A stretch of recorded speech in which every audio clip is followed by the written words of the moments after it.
இங்கே 2 அப்பா, அம்மா கல்யாணம் முடிச்சு வைக்கிறாங்க மகள கல்யாணம் முடிச்சு வச்சதுக்கப்புறம், திரும்ப வீட்டுக்கு வந்துடுறாங்க. என்னான்னு பார்த்தா, பிரெக்னன்ட் ஆனதுக்கப்புறம் நீங்கள் செய்ய வேண்டிய செய்முறையெல்லாம் செஞ்சுதாகணும். அதனால தான் உங்கள் வீட்டுக்கு அனுப்பி விட்ருக்கோம் அப்படின்னு சொல்கிறாங்க.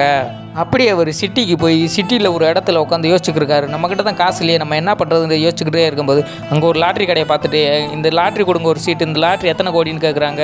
இந்த லாட்ரியை 1 கோடி விழுந்தா எனக்கு தருவீங்களா அப்படின்னு கேட்கும்போது, விழுந்த இந்த 1 கோடி உங்களுக்கு தான். ஆனால் அவர்கிட்ட காசு இல்லை, இந்த லாட்ரி சீட்டை வச்சுருங்க, நான் நாளைக்கு வந்து வாங்கிக்கிறேன்ட்டு போயிட்டாரு. போயிட்டு அவங்க வீட்டுக்கு போனோன்னா வந்து கேட்குறாங்க, என்ன காசு ரெடி பண்ணிட்டீங்களா அப்படின்ட்டு. இல்லை இன்னும் காசு ரெடி பண்ணலாம், ஆனால் நான் லாட்ரி சீட்டு வாங்க போகிறேன், அந்த லாட்ரி சீட்டு எப்படியா இருந்தாலும் 1 கோடி பரிசு வந்துடும், நம்ம கடனை எல்லாம் தீர்ந்துடும் அப்படி சொல்கிற. உடனே ஃபோன் போட்டு கேட்குறாரு, என்ன இன்றைக்கி சீட்டு எந்த லாட்ரிக்கு வந்துச்சுன்னு கேட்கும்போது, அவர் நம்பரை எழுதி வச்சுட்டு அது என்ன லாட்ரின்னு பார்க்கும்போது, அந்த பெரியவர் வாங்குறதா சொன்ன லாட்ரிக்கு தான் சீட்டு வந்துருச்சு. உடனே இவர் சந்தோஷமாயிட்டு கடையை அடைச்சிட்டு அந்த பெரியவர்கிட்ட போய் இதை சொல்லணுன்ட்டு அவர் பஸ் ஏறி அவங்க ஊருக்கு போக ஆரம்பிக்கிறாரு.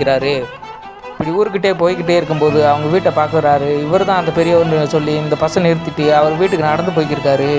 மகளுக்கு போனால் வருது, நீ எப்போ தான் நகையை கொண்டு வருவா, இல்லை நீ மருந்து குடிச்சு செத்து கூட போ அப்படின்ற மாமியார் சொல்லுவோம். அந்த பொண்ணு மனசு வருதுன்னா அந்த மருந்து குடிச்சு சாகலாம்னு முடிவு பண்ணிட்டு அவள் வீட்டுக்குள்ளே போகிறா. வீட்டுக்குள்ளே போயிட்டு குழந்தையும் பார்க்குறா. குழந்தைய பார்த்துட்டு மருந்து டப்பா எடுத்து அந்த திறந்து குடிக்கலாம்னு போகிறா. பார்த்தா அந்த லாட்ரி சீட்டுக்காரர் வந்துக்கிட்டு அவங்க அப்பாட்ட பேசுகிறத பார்த்துட்டு, என்ன வெளியே சத்தம் கேட்குதுன்ட்டு அவன் மக பார்க்கும்போது, உனக்கு 1 கோடி சீட்டு வந்துருச்சு அப்படின்னு சொல்ல உடனே அவன் மக வெளியே வந்து பார்க்குறா. 1 கோடி வந்துருச்சு, நம்ம கடலெல்லாம் தீர போதா அப்படின்ட்டு சந்தோஷப்படுறாங்க. சந்தோஷப்பட்டதுக்கப்புறம் அவர்கிட்ட நன்றி சொல்கிறாங்க. நீங்கள் ரொம்ப நல்லவங்க, இருந்தால்